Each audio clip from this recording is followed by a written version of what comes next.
seen our first theoretical topic, means what is meant by agriculture, definition of agriculture, what is meant by agronomy, its meaning, and the definition also.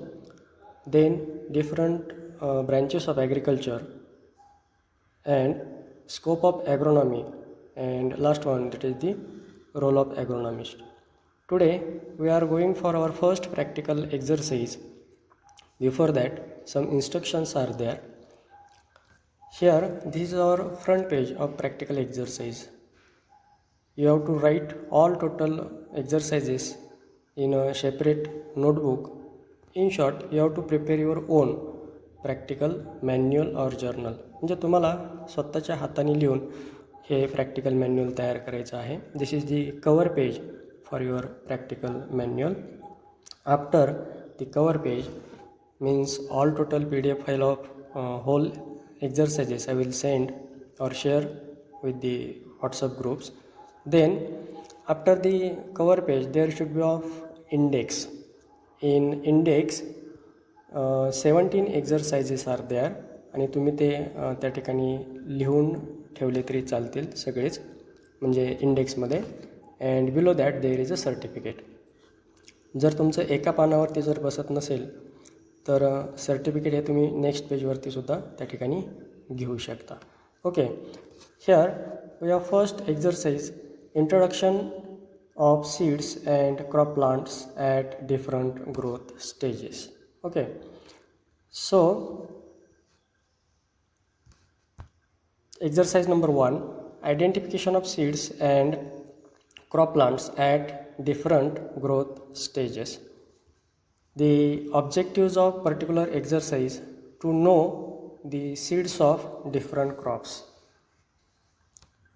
Here we know that different agronomic crops are generally used in our daily diet.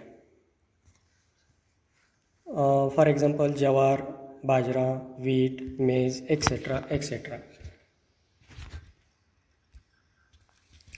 Along with vegetable crops also, here the different crops, those are we used in our daily diet, their use is limited one. म्हणजे रोजच्या आहारामध्ये जे आपण अन्नधान्य, तृणधान्य, कडधान्य, तेलबिया पिके घेतो त्यांचं प्रमाण किंवा साधारणतः ज्या भाजीपाले असतील त्यांचं प्रमाणसुद्धा कमी राहतं. Here the second object to identify crop plant and third object to know the classification. Depending upon the morphological and physiological characteristics, these crops are classified into different groups. In our practical exercise, there are 12 groups on which these crops are divided. Not only the similar characteristics or growth habits, also their economic uses. म्हणजे या पिकांचा आपल्याला होणारा फायदा आणि त्यांच्या ज्या वाढीच्या अवस्था आहेत त्याच्यानुसार किंवा त्यांचे जे कॅरेक्टरिस्टिक्स आहेत त्याच्यानुसार ही पिकं वेगवेगळ्या ग्रुपमध्ये विभागली जातात. Let's go for first one, to know the seeds of different crops. In India and in Maharashtra, in India 15 agroclimatic zones are there and in Maharashtra 9 agroclimatic zones are there. भारतामध्ये आणि महाराष्ट्रामध्ये depending upon the weather situation and geographical area हे वेगवेगळे agroclimatic zones त्या ठिकाणी आहेत. Not only this much, in these different agroclimatic zones the crop production those are there is also different. म्हणजे या सर्व भागांमध्ये जी पिकं घेतली जातात ती वेगवेगळी पिकं आहेत. सर्वच पिकं सर्वच भागामध्ये घेतली जातात असं नाही. Because of the different crop required different environmental parameters. म्हणजे सिम्पल एक्झाम्पल, एखादं स्ट्रॉबेरीचं फळ आहे ते फक्त थंड हवामानाच्या ठिकाणीच येतं. Depending upon the regions also, means 3 regions are there: tropical, subtropical and temperate. Again different crops are grown. म्हणजे जे रिजन्स आहेत, ट्रॉपिकल म्हणजे उष्ण आणि दमट, सब ट्रॉपिकल म्हणजे उष्ण आणि कोरडं, आणि टेम्परेट म्हणजे थंड आणि कोरडं. तिथल्या पिकांचा साधारणतः जो पिरियड आहे आणि त्यांना लागणारे वेदर पॅरामीटर्स आहेत, याच्यानुसारसुद्धा तिथल्या पिकांचं प्रमाण बदललं जातं. Now here for easy identification of seeds, there is a tabular information which provides us the English name, local name, botanical name, color, shape, and size. Now, the first group cereals, ज्याला मराठीमध्ये आपण अन्नधान्य पिकं म्हणतो, याच्यामध्ये साधारणतः जे तुम्हाला हेड्स दिलेले आहेत, ह्या हेडमध्ये इंग्लिश नेम आहे, सेकंड लोकल नेम आहे. लोकल नेम कशासाठी, तर असं गृहीत धरलं जातं की प्रत्येक 100-150 किलोमीटरला महाराष्ट्रामधले असेल किंवा भारतामधले असेल, बोलीभाषा ही बदलली जाते आणि त्या बोलीभाषेमध्ये साधारणतः त्या पिकांना वेगवेगळी नावं असू शकतात. नाव the next one botanical name, ज्याला आपण शास्त्रीय नाव असं म्हणतो. हे प्रत्येक गोष्टीला शास्त्रीय नाव जे देण्याचं कारण आहे, त्याचा उद्देश एकच आहे, पूर्ण जगामध्ये अमुक एखाद्या गोष्टीवरती साधारणतः जो रिसर्च आहे तो एकाच नावाखाली असावा आणि त्याच्यावरती पुन्हा डबल रिसर्च होऊ नये किंवा झालेला रिसर्च सगळीकडे पाहता यावा, यासाठी प्रत्येकाला शास्त्रीय नाव दिलं गेलेलं आहे. जसं आपलंसुद्धा होमो सॅपियन सॅपियन मानवाला शास्त्रीय नाव दिलेलं आहे. पुन्हा there is a particular systematic method to write the botanical name. It include first word that is the genus and second that is the species. म्हणजे बॉटनिकल नेममध्ये नेहमी 2 शब्द राहतात. पहिला शब्द जो आहे तो जीनस आहे आणि दुसरा स्पेसीज आहे. तुम्हाला इयत्ता 12वीमध्ये फॅमिली, सब फॅमिली, ऑर्डर किंवा जीनस, स्पेसीज ह्या सर्व गोष्टी झालेल्या असतील. Again scientifically, while writing the botanical name, the first alphabet of the genus should be capital 1 and first alphabet of the species should be small 1. म्हणजे जीनसचा पहिलं अक्षर हे नेहमी कॅपिटल असावं आणि दुसरं जे स्पेसीज आहे त्या शब्दाचं पहिलं अक्षर हे नेहमी स्मॉल असावं. And underline should be there, दोन्हींच्या खाली सेपरेट त्या ठिकाणी अंडरलाईन दिलेली असावी. ही शास्त्रीय नाव लिहिण्याची शास्त्रशुद्ध पद्धत आहे.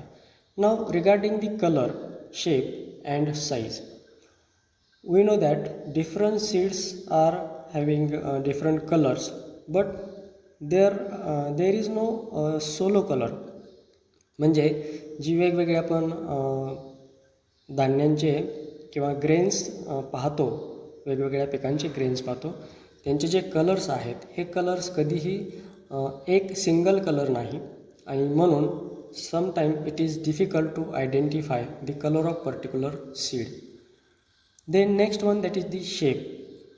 Regarding the shape, the general shapes are there. म्हणजे आपल्याकडे जे वेगवेगळे शेप आहेत, आकार आहेत, फॉर एक्झाम्पल सर्क्युलर असेल, इलॉंगेटेड असेल, ओव्हल असेल, ट्रायंग्युलर असेल, फ्लॅट असेल, तर साधारणतः याच शेपच्या आधारे या पिकांचं जे बियाणं आहे त्यांचंसुद्धा वर्गीकरण त्या ठिकाणी बाय सिम्पली व्हिज्युअल ऑब्झर्वेशन आपण करू शकतो. नॉट एक्झॅक्टली सेम, म्हणजे एखादा ट्रायंग्युलर असेलच असं नाही, एखादा टोटल किंवा पूर्णतः गोलाकार असेलच असं नाही, त्याला मिळतं जुळतं त्या ठिकाणी त्या सीडचा शेप असू शकतो, तो आपल्याला आयडेंटिफाय करायचा आहे. And next one that is the size. So depending upon the size of seed, seeds are divided into 3 categories. First one small seeded crop, second medium seeded crop, and third one bold or big seeded crop. साधारणतः त्यांच्या आकारानुसार 3 प्रकारामध्ये त्यांचं वर्गीकरण केलं जातं, लहान, मध्यम आणि मोठे. आता हे जे आहेत हे वेगवेगळ्या पिकांचे group means cereals, then after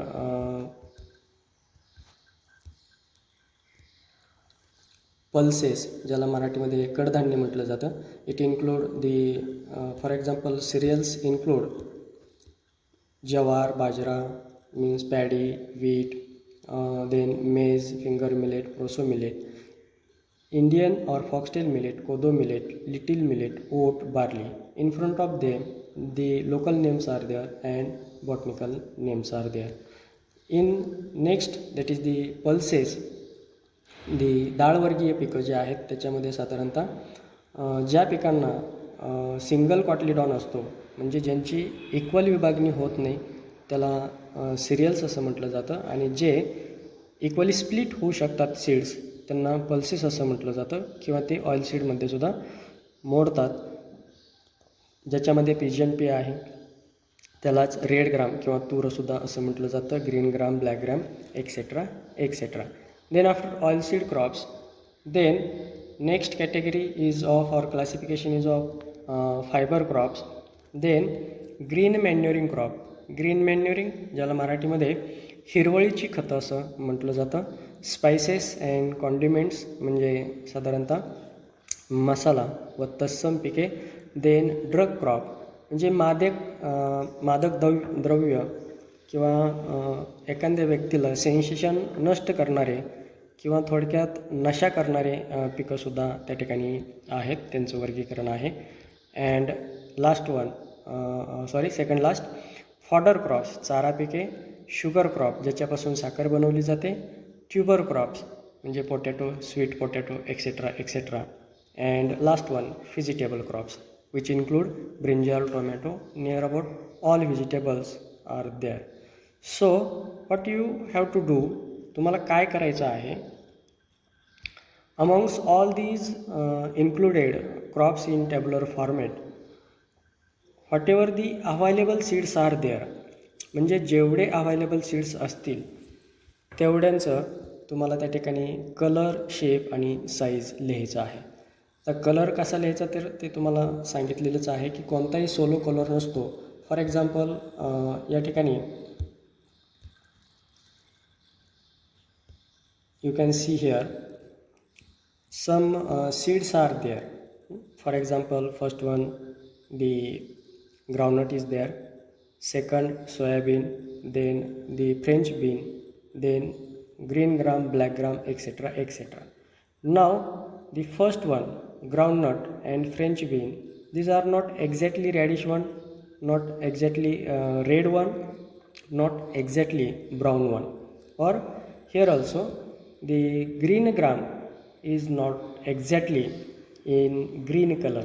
So always while writing the color of particular seeds, there should be a brownish one, yellowish one, next one reddish one, then greenish one. Here you can write in case of black gram, actually it is a totally black one, black color, and again there is a pale yellow color. Some again samples are there for the small seeded crops and medium seeded crops. Here you can see the seeds of onion which is in black color, generally categorized as a small seeded crop. Again maybe to the side of this onion there is a sesame, small seeded crop. Here the black gram is there, soybean is there, green gram is there. These are generally known as a medium seeded crop.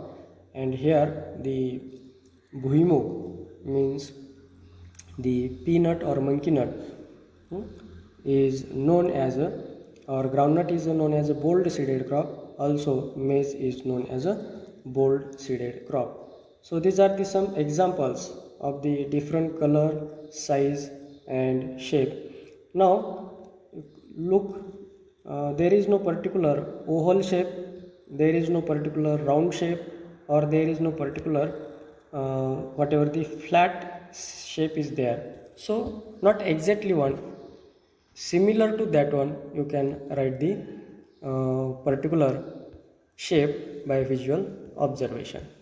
Now the second and last one objective, that is the important, why it is important to identify the particular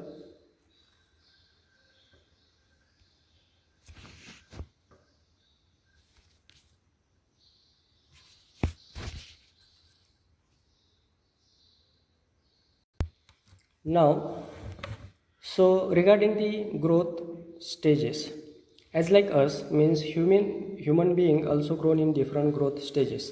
आपण सुद्धा वाढीच्या वेगवेगळ्या अवस्थेतून जातो आणि साधारणतः त्याच अवस्था म्हणजे चाइल्डहूड स्टेज असेल, टीनेज असेल, यंग असेल, अडल्ट असेल किंवा ओल्डर वन असेल. या ठिकाणी सुद्धा पिकं जी आहेत हे वेगवेगळ्या वाढीच्या अवस्थेतून जातात. For better management of the crop plant, it is essential to know their different growth stages, because of some growth stages are known as a critical growth stages. For an example, regarding the human being, if in childhood stage, if suppose there is a malnutrition, म्हणजे आपण लहानपणी जर कुपोषित राहिलो तर पूर्ण आयुष्यावरती त्या कुपोषणाचा परिणाम होऊ शकतो. तशाच प्रकारे काही ह्या वाढीच्या अवस्थेमध्ये पिकांनासुद्धा to fulfil their basic needs, म्हणजे जसं मानवाच्या अन्न, वस्त्र आणि निवारा आहेत तसं पिकांच्यासुद्धा soil moisture, then light, space ह्या काय आहेत मूलभूत गरजा आहेत आणि त्या त्यांना त्या ठिकाणी मिळणं आवश्यक आहे. So crop growth stages are started from germination and emergence. Here germination means after sowing of the crop plant, म्हणजे आपण एखादं पीक पेरलं, the particular phenomenon is there. म्हणजे first of all the seed absorb the soil moisture. After soil moisture absorption it becomes swell. After swelling there is exchange of gases and then after at a particular temperature only the seeds are germinated, means there is a resumption of growth by the embryo. त्या एम्ब्रिओमधून साधारणतः वाढीला सुरुवात होते. जर्मेशन is of 2 types, म्हणजे हे वाढीचे उगवण होण्याचे सुद्धा काय आहेत 2 प्रकार आहेत. You can see here the first one radicle, second diagram is of plumule and third one. Here both the first 2 is known as only germination, and when these plumule or new growth coming above and out of the soil surface, it is known as a emergence, and combinedly in Marathi it is known as उगवण. म्हणजे जे आपल्याला उघड्या डोळ्याने दिसत नाही, जे जमिनीमध्येच घडतं ते म्हणजे जर्मिनेशन, आणि ही नवीन वाढ जेव्हा जमिनीच्या वरती दिसेल त्याला त्या ठिकाणी इमर्जन्स असं म्हटलं जातं. कंबाईनली दोन्हींना मराठीमध्ये उगवण असं म्हटलं जातं.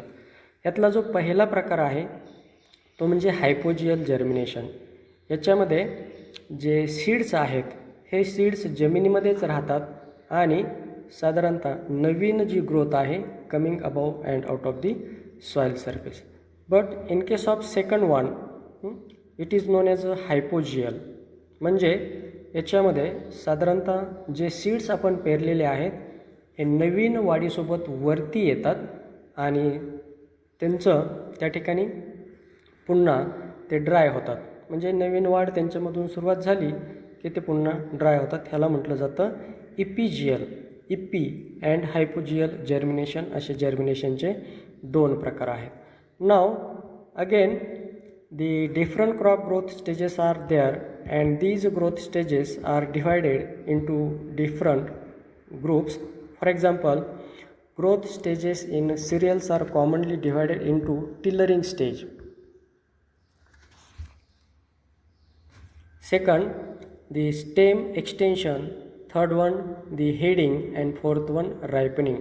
Means generally all these growth stages are divided into 2 groups only, vegetative growth stage and second reproductive.